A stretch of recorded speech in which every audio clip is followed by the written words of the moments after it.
عید سعید فطرتون مبارک باشه. آقا یه سوال دارم، چرا این گله رو که اینجا میذارن میگن عید سعید فطر؟ چرا عید شاهکار فطر نه؟ بریم آنباکس کنیم اسپیسودو اولترای بورگاندی رو. ببینیم بورگاندی کجاست.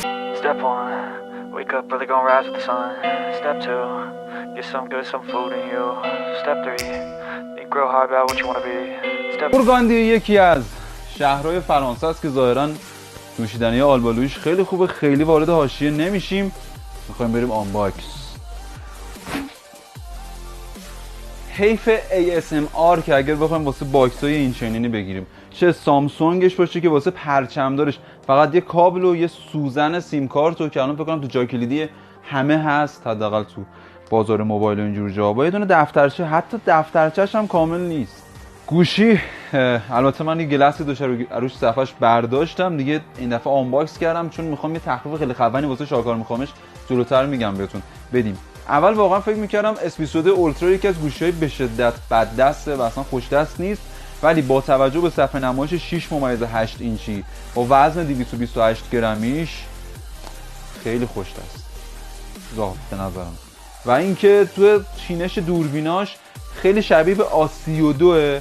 چرا؟ چون این دوربینا افتادن بیرون، هیچ صفحه مربعی که دوربین روی اون قرار داشته باشه، یک صفحه بیزی که دوربین روش باشه مثل گوشی‌های هواوی که دیدید. این همینجوری دوربینا افتاده اومده بیرون. روی لبه پشتش فقط دوربین و آرم خود سامسونگ و آیمیای گوشی رو این پایین هک کرده. رو لبه بالایی فقط میکروفون وجود داره. رو لبه سمت راستی دکمه پاور و دکمه ولومش قرار داره. این پایینش دیگه هیچی، به رسم شاهکار میخوام خط آنتن رو نگم. و اینکه رو لبه پایینیش قلم داره خود نمایی میکنه. ای جانم. اسپیکر، درگاه تایپ سی، میکروفون و خشاب سیم کارتش، یه گوشی 2 سیم کارته. رو لبه سمت چپیش هم ظلمات اعلان نور، هیچ خبری نیست. و توی طراحیش رنگ بورگاندیش به نظرم خیلی جذابه، مشکی ماتش هم خیلی فوق العاده است. یکی از رفقامون داره، نیست اینجا الان به شما نشون بدیم. خیلی خفنه. این گوشی 6.8 اینچیه، AMOLED 2X صفحه نمایشش رنگ خیلی فوق العاده و جذابی داره. من این گوشی رو چون میخوام به شکل آنباکس شده فقط بفروشمش، این رو روشن نمی‌کنم. اگه موافق هستید که آقا من بررسی هم شروع بکنم، چون خیلیاتون میاد میگید چرا اینو گوشو تست نکردی، چرا اونو تست نکردی، اگه موافق به بررسی هستید در کنار کامنت‌های شاکار میخوامش بررسی کنم بذارید، دستتون در نکنه. این واسه منه، اون شاکار میخوامش برای خودتونه، اینو برای من لطف میکنید بذارید. این گوشی 2 تا نسخه داره. سامسونگ حرکتی که میکنه من یکی به شدت مخالفشم اینه که میاد واسه خیلی برندها دارن اینو میکنن به جز اپل، میاد میگه که آقا برای بازار چین و آمریکا کوالکام اسنپ دراگون سری 8 جنریشن 1 میدم با چیپست گرافیکی آدرنو 720، ولی واسه بازار اروپا واسه بقیه جاها میام از اگزینوس 2200 استفاده میکنم. این روند چندین و چند سالش، ولی من خودم به شخصه نمیفهمم. واسه همه اسنپ دراگون بذار. و مشکلی هم که واسه اسنپ دراگون داره اینه که مصرف باتری اسنپ دراگون به مراتب بیشتره، ولی خب چیپست به مرور زمان نشون داده قوی تریه. هم توی بازار دنبال اینن که آقا اسنپ دراگونش رو پیدا بکنیم بخریم.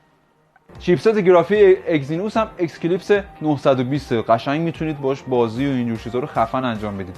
S22 اولترا یک تفاوتی که داره با S21 اولترا اینه که قلم روشه. چرا؟ چون سامسونگ اومده این دوتا عشق و سری نوت رو میگم عشق، سری اس زندگی مثلا روزمره است، ولی سری نوت عشقه، قلم عشقه به نظر من. اومده فیکس کرده که سری اس هم یکم محبوب تر بشه. واسه من سری نوت خیلی محبوب تر بود. این قلمه رو هم گذاشته اینجا، یک قلم فوق سبک، فوق روون، فوق سری نسبت به نسل قبلیش که واسه S21 شما میتونستید قلم بگیرید یا حتی نوت 20 درخشانه واسه نوشتن. ولی من خودم سری نوت گوشی داشتم، 1 ماه اول فوق جذابه، بعد دیگه حتی 1 ماه میشد که از این قلم اصلا استفاده نمی‌کردم، مگر اینکه اهل کتاب خوندن باشید، یه عکس بگیرید با اون تکست عکس بگیرید داشته باشید، فوق‌العاده است واسه کسایی که اهل کتاب خوندنن این گوشی. در مورد باتری 5000 میلی آمپریش ناامید کرده خیلی‌ها رو. توی بررسی‌ها حتی این رفیق ما هم میگه ناامید کرده. توی سایت دگزومارک نمره دور و بر 66 داده بهش که خیلی نمره پایینیه. فست چارج 45 واتیش رو که ساپورت میکنه برای اولین بار سامسونگ، شما باید شارژرش رو جدا خرید بکنید. به شکل ریورس چارج هم یکی از چیزایی که خیلی از برندها دارن، سامسونگ فوکوس خیلی بیشتری داره اینه که ریورس شارژ میکنه. مثلا شما هندز فری دارید که میتونید به شکل وایرلس شارژش بکنید، بذارید پشت گوشیتون، یه چند لحظه میمونه شارژ میشه. یه امکانیه که خیلی دارن راحت ازش میگذرن. به نظر من چیز جذابی واسه گوشی سامسونگ دارن برندهای دیگه. سامسونگ خفن‌تر. میرسیم به دوربینش. دوربین با S21 اولترا خیلی تفاوت آنچنانی نداره، ولی از نظر هوش مصنوعی، این که تاریکی رو چقدر تشخیص بده، سوژه رو چقدر تشخیص بده، آدم‌ها رو و فردی که میخواد ازش عکس پورتره بگیره چقدر تشخیص بده، فوق‌العاده است. دوربین اصلی 108 مگاپیکسلی، دوربین 12 که واید، دوربین 12 مگاپیکسلی اولترا واید با دو تا دوربین 10 مگاپیکسلی، یکیش پریسکوپ تلفوتوه و یکیش هم فقط تلفوتو 10 مگاپیکسلیه که میتونید باش عکسای فوق‌العاده‌ای ثبت بکنید. توی سایت دیگسون مارک نمرش خیلی پایین‌تر از اپل آیفون 13 پرو مکسه، ولی خب ما توی مقایسه هایی که میکنیم درخشانه. این 13 پرو مکس منو بیارید. خب دمتون گرم. مثلا من 13 پرو مکس دارم. الک توی دست که قرار میگیرن این دوتا گوشی، S22 اولترا جدا خوش دست‌تره فقط به خاطر کرو دورش. اگر من قرار باشه گوشی واقعی خودمو بیارم، اجازه بدید، با قاب 11 پرو از همه اینا خوش دست‌تر. طرفدار 11 پرو هم تا ابد. بعدی نبود. مرسی از 13 پرو مکس به خاطر حضور افتخاریش. دوربین سلفی 40 مگاپیکسلیش هم که از نوع واید میتونید عکسای دسته جمعی سلفی بگیرید با هم دیگه. اگه میخواید بررسی بکنید، بی زحمت اینجا توی کامنتامون بنویسید که آقا بررسی هم بشه، چون خیلیاتون اومدید پرسیدید، گفتم اینو یه بار. شاهکار مخامش S22 اولترا به این صورته که این گوشی که نسخه اسنپ دراگون هم هست، اتفاقا نسخه آمریکاییشه، میتونید ارزونتر از تمام دنیا هم قیمت S21 اولترا بخرید. 35 میلیون تومان مخلص.